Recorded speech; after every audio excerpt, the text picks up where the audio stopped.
Assalamualaikum warahmatullahi wabarakatuh. Perkenalkan, nama saya Andrea Sahariati, saya dari Prodi Manajemen. Saya akan menjelaskan tentang otonomi daerah. Secara etimologi, otonomi daerah berasal dari dua kata, yaitu otonom daerah. Kata otonom dalam bahasa Yunani berasal dari kata autos yang berarti sendiri dan nomos yang berarti aturan. Sehingga otonom dapat diartikan sebagai mengatur sendiri atau memerintah sendiri, sedangkan daerah yaitu kesatuan masyarakat hukum yang mempunyai batasan-batasan wilayah. Jadi otonomi daerah dapat diartikan sebagai kewenangan untuk mengatur sendiri kepentingan suatu masyarakat atau kewenangan untuk membuat aturan guna mengurus daerahnya sendiri. Dan menurut Kamus Besar Bahasa Indonesia, otonomi daerah adalah hak, wewenang, dan kewajiban daerah untuk mengatur dan mengurus rumah tangganya sendiri sesuai dengan peraturan perundang-undang yang berlaku. Tujuan otonomi daerah yang pertama mempercepat pembangunan di daerah, yang kedua memperpendek kebijakan pemerintah, yang ketiga mempercepat pemerataan kesejahteraan masyarakat, yang keempat mengembangkan kearifan lokal dan atau khas daerah. Secara konseptual, tujuan otonomi daerah di Indonesia dilandasi oleh tiga tujuan utama, yaitu tujuan politik, tujuan administratif, dan tujuan ekonomi. Yang pertama, tujuan politik dalam pelaksanaan otonomi daerah yaitu upaya untuk mewujudkan demokratisasi politik melalui partai politik dan DPRD.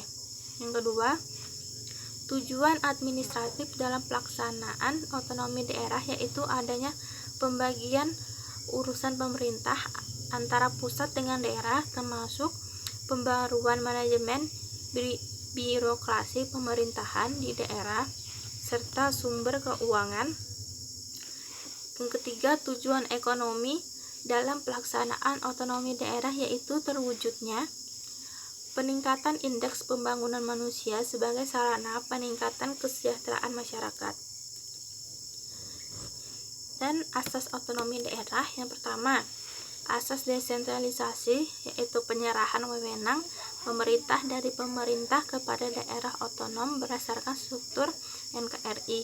Kedua, asas dekonsentrasi, yaitu pelimpahan wewenang dari pemerintah kepada gubernur sebagai wakil pemerintah dan atau perangkat pusat daerah. Yang ketiga, asas tugas pembantuan, yaitu penugasan oleh pemerintah kepada daerah dan oleh daerah kepada desa dalam melaksanakan tugas tertentu dengan disertai pembiayaan, sarana dan prasarana serta sumber daya manusia dengan kewajiban melaporkan pelaksanaannya dan mempertanggungjawabkan kepada yang berwenang. Dan manfaat otonomi daerah. Otonomi daerah memberikan manfaat yang cukup efektif kepada pemerintah pusat dan pemerintah daerah. Otonomi daerah memberikan hak dan wewenang kepada suatu daerah dalam mengatur urusannya sendiri, sehingga dapat memberikan dampak positif bagi masyarakat maupun pemerintah itu sendiri. Selain itu, pemerintah juga bisa melaksanakan tugasnya dengan lebih leluasan dalam memberikan pelayanan kepada masyarakat. Dan berikutnya prinsip otonomi daerah. Yang pertama, prinsip otonomi seluas-luasnya merupakan prinsip otonomi daerah di mana daerah diberikan kewenangan dalam mengurus dan mengatur semua urusan pemerintahan yang meliputi kewenangan semua bidang pemerintahan. Yang kedua, bidang otonomi nyata merupakan prinsip otonomi daerah di mana daerah diberikan kewenangan dalam menangani urusan pemerintahan yang berdasarkan tugas, wewenang, dan kewajiban yang secara nyata sudah ada. Yang ketiga, prinsip otonomi yang bertanggung jawab merupakan prinsip otonomi yang dalam sistem penyelenggaraannya harus sesuai dengan tujuan dan maksud dari pemerintahan otonomi.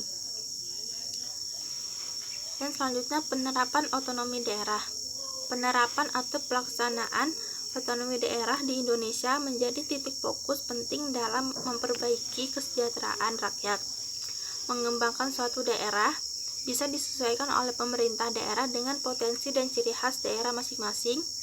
Otonomi daerah mulai diberlakukan di Indonesia berdasarkan Undang-Undang Nomor 22 Tahun 1999 tentang pemerintahan daerah.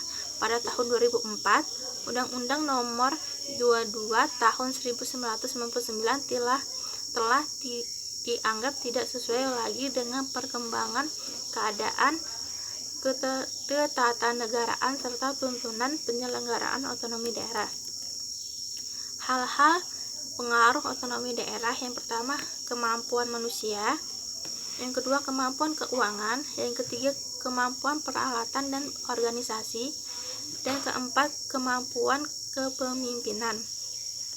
Dan adapun unsur-unsur pemberdayaan masyarakat: yang pertama, memberikan motivasi; yang kedua, pemberian penguatan; yang ketiga, pemberian perlindungan.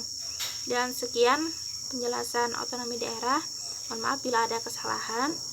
Saya mohon maaf yang sebesar-besarnya. Saya akhiri, wabillahi taufiq wal hidayah. Wassalamualaikum warahmatullahi wabarakatuh. Terima kasih.